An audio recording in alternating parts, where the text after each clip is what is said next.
E in Veneto si continua a contrarre il Covid anche sul posto di lavoro. I dati dell'Osservatorio Sicurezza sul Lavoro di Vega Engineering fotografano un incremento del 20% a gennaio delle denunce all'INAIL, specialmente per quanto riguarda le professioni sociosanitarie. Giorgia Bonomi. In Veneto sono 15.000 i contagi Covid avvenuti sul posto di lavoro e regolarmente denunciati all'INAIL nell'anno 2020, di cui 12 con conseguenze mortali.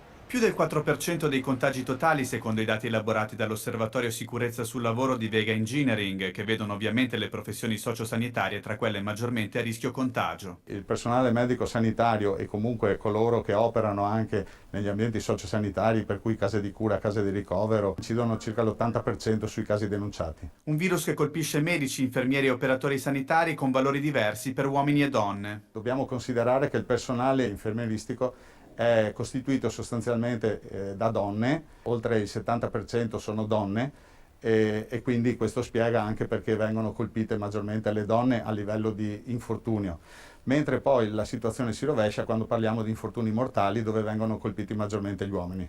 Una fotografia per forza di cose parziale, anche perché devono ancora essere registrati i dati della terza ondata attualmente in corso e l'atteso crollo delle denunce da parte del personale sanitario dopo essere stato vaccinato. Ma i segnali provenienti dagli ultimi dati disponibili sulle denunce di infortuni Covid non sono per nulla incoraggianti. Abbiamo avuto un notevole peggioramento nel mese di gennaio 2021, ci ha portato in classifica rispetto alle altre regioni italiane al terzo posto. In che posizione eravamo prima? 10-12° posto.